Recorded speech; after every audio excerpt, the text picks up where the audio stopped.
ओम शांति। 12 नवंबर 2024 बाबा के मधुर महावाक्य। बाबा कहते, मीठे बच्चे, बाप आए हैं तुम बच्चों का श्रृंगार करने। सबसे अच्छा श्रृंगार है पवित्रता का। प्रश्न, पूरे 84 जन्म लेने वालों की मुख्य निशानी क्या हो? उत्तर, पहला पॉइंट, वह बाप के साथ साथ टीचर और सतगुरु तीनों को याद करेंगे। ऐसे नहीं बाप याद आए तो टीचर भूल जाए, तब तीनों को याद करें, तभी श्री कृष्णपुरी में जा सकें, अर्थात आदि से पाठ बजा सकें। दूसरा, उन्हें कभी भी माया के तूफान हरा नहीं सकते। ओम शांति। बाप पहले बच्चों को कहते हैं, ये भूल तो नहीं जाते हो, हम बाप के आगे, टीचर के आगे और सतगुरु के आगे बैठे हुए हैं। बाबा नहीं समझते कि सब कोई इस याद में बैठे हैं, फिर भी बाप का फर्ज है समझाना। यह है अर्थ सहित याद करना। हमारा बाबा बेहद का बाप भी है, टीचर भी है और बरोबर हमारा सतगुरु भी है, जो बच्चों को साथ में ले जाएगा। बाप आए ही हैं बच्चों का श्रृंगार करने। पवित्रता से श्रृंगार करते आते हैं, धन भी अथा देते हैं। धन देते ही हैं नई दुनिया के लिए, जहाँ तुमको जाना है। यह बच्चों को याद करना है। बच्चे गफलत करते हैं जो भूल जाते हैं। वह जो पूरी खुशी होनी चाहिए वह कम हो जाती है। ऐसा बाप तो कभी मिलता ही नहीं। तुम जानते हो, हम बाबा के बच्चे जरूर हैं। वह हमको पढ़ाते हैं, इसलिए टीचर भी जरूर है। हमारी पढ़ाई है ही नई दुनिया अमरपुरी के लिए। अभी हम संगम युग पर बैठे हैं। यह याद तो जरूर बच्चों को होनी चाहिए। पक्का पक्का याद करना है। यह भी जानते हो, इस समय कंसपुरी आसुरी दुनिया में है। समझो कोई को साक्षात्कार होता है, परंतु साक्षात्कार से कोई कृष्णपुरी उनकी डिनेस्टी में नहीं जा सकेंगे। जा तब सकेंगे जब बाप, टीचर, गुरु तीनों को ही याद करते रहेंगे। यह आत्माओं से बात की जाती है। आत्मा ही कहती है, हाँ बाबा, बाबा आप तो सच कहते हो। आप बाप भी हो, पढ़ाने वाले टीचर भी हो। सुप्रीम आत्मा पढ़ाती है। लौकिक पढ़ाई भी आत्मा ही शरीर के साथ पढ़ाती है, परंतु वह आत्मा भी पतित तो शरीर भी पतित है। दुनिया के मनुष्यों को यह पता नहीं है कि हम नरकवासी हैं। अभी तुम समझते हो, हम तो अब चले अपने वतन। यह तुम्हारा वतन नहीं है, यह है रावण का पराया वतन। तुम्हारे वतन में तो अथाह सुख है। यहाँ के लोग ऐसे नहीं समझते, हम पराये राज्य में हैं। आगे मुसलमानों के राज्य में बैठे थे, फिर क्रिश्चियन के राज्य में बैठे। अभी तुम जानते हो, हम अपने राज्य में जाते हैं। आगे रावण राज्य को हम अपना राज्य समझ बैठे थे, यह भूल गए हैं हम पहले राम राज्य में थे, माना सतयुग त्रेता में। फिर 84 जन्मों के चक्कर में आने से रावण राज्य में दुख में आकर पड़े हैं। पराये राज्य में तो दुख ही होता है। यह सारा ज्ञान अंदर में आना चाहिए। बाप तो जरूर याद आएगा, परंतु तीनों को याद करना है। यह नॉलेज भी मनुष्य ही ले सकते हैं, जानवर तो नहीं पढ़ेंगे। यह भी तुम बच्चे समझते हो, वहाँ कोई बैरिस्टर आदि की पढ़ाई होती नहीं। बाप यहाँ ही तुमको माला माल कर रहे हैं। तो सब तो राजाएं नहीं बनते हैं। व्यापार भी चलता होगा, परंतु वहाँ तुमको अथाह धन रहता है। घाटा आदि होने का कायदा ही नहीं। लूट मार आदि वहाँ होती नहीं। नाम ही है स्वर्ग। अभी तुम बच्चों को स्मृति आई है, हम स्वर्ग में थे, फिर पुनर्जन्म लेते लेते नीचे उतरते हैं। बाप कहानी भी उन्हों को ही बताते हैं। 84 जन्म नहीं लिए होंगे तो माया हरा देगी। यह भी बाप समझाते रहते हैं। माया का कितना बड़ा तूफान है, बहुतों को माया हराने की कोशिश करती है। आगे चल तुम बहुत देखेंगे, सुनेंगे। बाप के पास सबके चित्र होते तो तुमको वंडर दिखाते।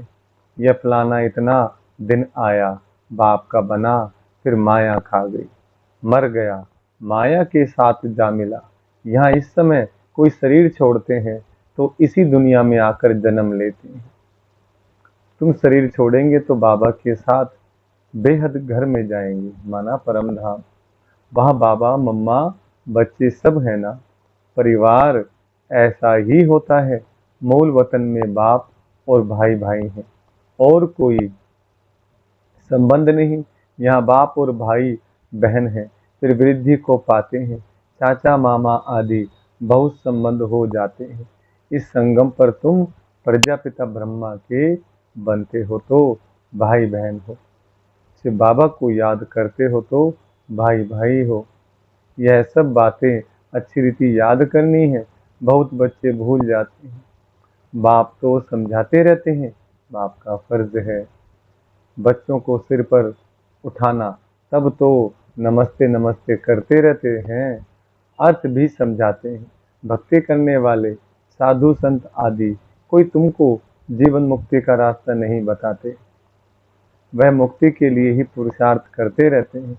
वह है ही निवृत्ति मार्ग वाले। वह राजयोग कैसे सिखलाएंगे? राजयोग है ही प्रवृत्ति मार्ग का।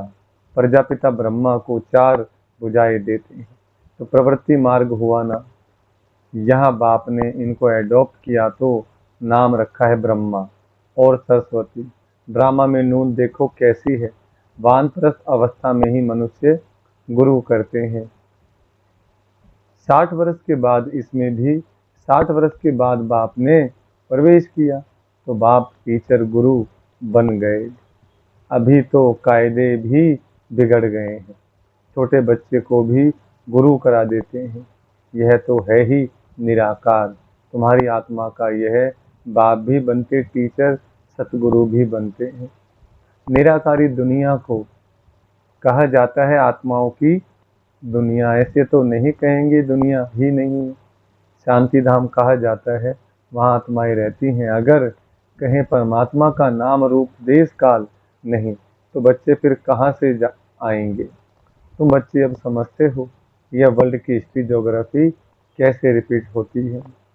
हिस्ट्री चैतन्य की होती है, ज्योग्राफी तो जड़ वस्तु की है। तुम्हारी आत्मा जानती है हम कहाँ तक राज्य करते हैं। हिस्ट्री गाई जाती है, जिसको कहानी कहा जाता है। ज्योग्राफी देश की होती है।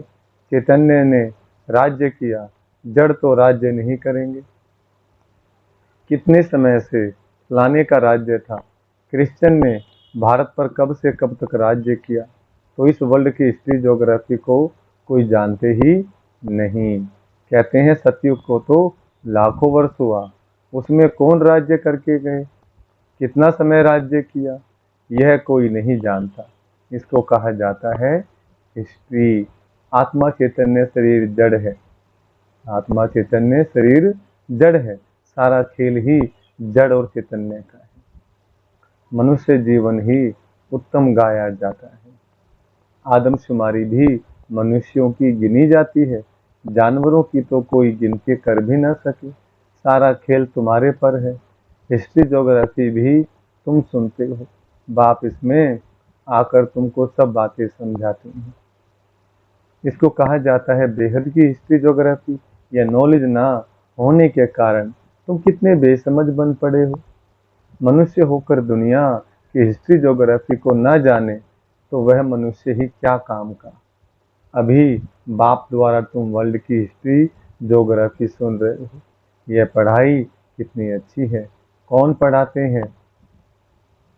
बाप। बाप ही ऊंच से ऊंच पद दिलाने वाला है। लक्ष्मी नारायण का और जो उन्हों के साथ स्वर्ग में रहते हैं, उन्हों का ऊंच से ऊंच पद है ना। वहाँ बैरिस्ट्री आदि तो करते नहीं, वहाँ तो सिर्फ सीखना है। हुनर न सीखे तो मकान आदि कैसे बने? एक दो को हुनर सिखलाते हैं, नहीं तो इतने मकान आदि कौन बनाएंगे? आप ही तो नहीं बन जाएंगे। यह सब राज अभी तुम बच्चों की बुद्धि में भी नंबरवार पुरुषार्थ अनुसार रहते हैं। तुम जानते हो यह चक्र फिरता रहता है। इतना समय हम राज्य करते थे, फिर रावण के राज्य में आते हैं। दुनिया को इन बातों का पता नहीं है कि हम रावण राज्य में हैं। कहते हैं हमको बाबा रावण के राज्य से लिबरेट करो। भारतवासियों ने क्रिश्चियन राज्य से अपने को लिबरेट किया। अब फिर कहते हैं गॉड फादर हमको लिबरेट करो। स्मृति आती है ना, कोई भी यह नहीं जानते कि ऐसे क्यों कहते हैं। अभी तुमने समझा है सारे सृष्टि पर ही रावण राज्य है। सब कहते हैं राम राज्य चाहिए, तो लिबरेट कौन करेगा? समझते हैं गॉड फादर लिबरेट कर गाइड बन ले जाएंगे। भारतवासियों को इतना अकल नहीं है, यह तो बिल्कुल तमो प्रधान है। वह ना इतना दुख उठाते हैं, ना इतना सुख ही पाते हैं। भारतवासी सबसे सुखी बनते हैं तो दुखी भी बने हैं। हिसाब है ना। अभी कितना दुख है, जो रिलीजियस माइंडेड हैं वह याद करते हैं ओ गॉड फादर लिबरेटर तुम्हारी भी दिल में है, बाबा आकर हमारे दुख हरो और सुख धाम ले चलो। वह कहते हैं शांति धाम ले चलो। तुम कहेंगी शांति धाम और सुख धाम ले चलो। अब बाप आया हुआ है तो बहुत खुशी होनी चाहिए। भक्ति मार्ग में कनरस कितना है, उनमें रियल बात कुछ भी है नहीं। एकदम आटे में नमक है। चंडिका देवी का भी मेला लगता है। अब चंडियों का फिर मेला क्यों लगता है? चंडी किसको कहा जाता है? बाबा ने बताया है चंडाल का जन्म भी यहाँ के ही लेते हैं। यहाँ रहकर खा पी कर कुछ देकर फिर कहते हैं हमने जो दिया वह हमको दो। कई लोग बाबा की सेवा में दे दिया फिर वापस मांगते हैं। तो क्या बनते? फिर बाबा कहते ज्ञान तो सुन लिया, फिर चंडाल जाके बनते हैं। हम नहीं मानते, संशय पड़ जाता है तो वह क्या जाकर बनेंगे। ऐसी चंडिका का भी मेला लगता है। फिर भी सतयुगी तो बनते हैं ना। सतयुग में भी चाहिए मुद्दा जलाने वाला, तो फिर ऐसे सतयुग में भी पहुंचते हैं। कुछ समय भी मददगार बने तो स्वर्ग में आ गए। वह भक्त लोग तो जानते नहीं, ज्ञान तो कोई के पास है नहीं। वह चित्रों वाली गीता है, कितना पैसा कमाते हैं। आजकल चित्रों पर तो सब आशिक होते हैं, उसको उसको आर्ट समझते हैं। मनुष्यों को क्या पता देवताओं के चित्र कैसे होते हैं। तुम असल में कितने फर्स्ट क्लास थे, फिर क्या बन गए हो? वहाँ कोई अंधा काना आदि होता नहीं। देवताओं की नेचुरल शोभा होती है, वहाँ नेचुरल ब्यूटी होती है। तो बाप भी सब समझाकर फिर कहते हैं बच्चे बाप को याद करो। बाप बाप भी है, टीचर सतगुरु भी है। तीनों रूप में याद करो तो तीनों वर्ष से मिलेंगे। पिछाड़ी वाले तीनों रूप में याद कर नहीं सकेंगे, फिर मुक्ति में चले जाएंगे। बाबा ने समझाया है सूक्ष्म वतन आदि में जो कुछ देखते हो यह तो सब है साक्षात्कार की बातें। बाकी हिस्ट्री ज्योग्राफी सारी यहाँ की है। इनकी आयु का किसको पता नहीं है। अभी तुम बच्चों को बाप ने समझाया है, तुम फिर कोई को भी समझा सकते हो। पहले पहले तो बाप का परिचय देना है। वह बेहद का बाप है, सुप्रीम। लौकिक बाप को परमात्मा व सुप्रीम आत्मा कभी नहीं कहा जाता। सुप्रीम तो एक ही है जिसको भगवान कहा जाता है। वह नॉलेजफुल है तो तुमको नॉलेज सिखलाते हैं। यह ईश्वरीय नॉलेज है, सोर्स ऑफ इनकम। नॉलेज भी उत्तम मध्यम कनिष्ठ होती है ना। बाप है ऊंचते ऊंच तो पढ़ाई भी ऊंचते ऊंच है, मर्तबा भी ऊंच है। हिस्ट्री ज्योग्राफी तो जट जान जाते हैं। बाकी याद की यात्रा में युद्ध चलती है। जब बाबा को याद करने बैठते हैं तो बुद्धि खिसक जाती है और बुद्धि भागती रहती है। इसमें तुम हारते हो तो नॉलेज में भी तुम हारते हो। हार कर भागंती हो जाते हो, फिर बाबा के ज्ञान को छोड़ देते। तो नॉलेज में भी भागंती हो जाते हैं, फिर जैसे थे वैसे बन जाते हैं और ही उनसे बदतर बन जाते। बाप के आगे तलन से दे अभिमान झट प्रसिद्ध हो जाता है। ब्राह्मणों की माला भी है, परंतु कईयों को पता नहीं है कि हम कैसे नंबरवार यहाँ बैठे। दे अभिमान है ना, निश्चय वाले को जरूर अपार खुशी होगी। किसको निश्चय है हम यह शरीर छोड़कर प्रिंस बनूंगा? सबने हाथ उठाया। बच्चों को इतनी खुशी रहती है तुम सब में तो पूरे देवी गुण होने चाहिए, जबकि निश्चय है, निश्चय बुद्धि माना विजयी माला में पिरोवंती, माना शहजादा बनंती। एक दिन जरूर आएगा जो फॉरेनर्स सबसे जास्ती आबू में आएंगे और सब तीर्थ यात्रा आदि छोड़ देंगे। देखो कितने फॉरेनर्स है अब आ रहे हैं, ये पहले की मुरली चल रही है, देख लो, है ना। तो आ जा रहे हैं फॉरेनर्स बहुत। वह चाहते हैं भारत का राजयोग सीखें, कौन है जिसने पैराडाइज स्थापन किया। पुरुषार्थ किया जाता है, कल पहले ये हुआ होगा तो जरूर म्यूजियम बन जाएगा। समझाना ऐसी प्रदर्शनी हमेशा के लिए लगाने चाहते हैं। 4-5 वर्ष के लिए लीज पर भी मकान लेकर लगा सकते हैं। हम भारत की ही सेवा करते हैं, सुखधाम बनाने के लिए, इसमें बहुतों का कल्याण होगा। अच्छा, मीठे मीठे सिकलदे बच्चों पर से माता पिता बाप दादा का याद प्यार और गुड मॉर्निंग। रूहानी बाप की रूहानी बच्चों को नमस्ते। हम रूहानी बच्चों की रूहानी बाप दादा को नमस्ते नमस्ते, गुड मॉर्निंग। धारणा के लिए मुख्य सार। पहला पॉइंट, अपार खुशी में रहने के लिए सदा स्मृति रहे कि स्वयं बाप हमारा श्रृंगार कर रहे हैं, वह हमें अथाह धन देते हैं, हम नई दुनिया अमरपुरी के लिए पढ़ रहे हैं। दूसरा, विजय माला में पिरोने के लिए निश्चय बुद्धि बन देवी गुण धारण करने हैं, जो दिया उसे वापस लेने का संकल्प न कभी ना आए। संशय बुद्धि बन अपना पद नहीं गंवाना है। वरदान, क्रोधी आत्मा को रहम के शीतल जल द्वारा गुण दान देने वाले वरदानी आत्मा भव। वरदान का विस्तार, आपके सामने कोई क्रोध अग्नि में जलता हुआ आए, आपको गाली दे, निंदा करे, तो ऐसी आत्मा को भी अपनी शुभ भावना शुभ कामना द्वारा, वृत्ति द्वारा, स्थिति द्वारा गुण दान या सहनशीलता की शक्ति का वरदान दो। क्रोधी आत्मा परवश है, ऐसी परवश आत्मा को रहम के शीतल जल द्वारा शांत कर दो। यह आप वरदानी आत्मा का कर्तव्य है। चैतन्य में जब आप में ऐसे संस्कार भरे हैं, तब तो जड़ चित्रों द्वारा भक्तों को वरदान मिलते हैं।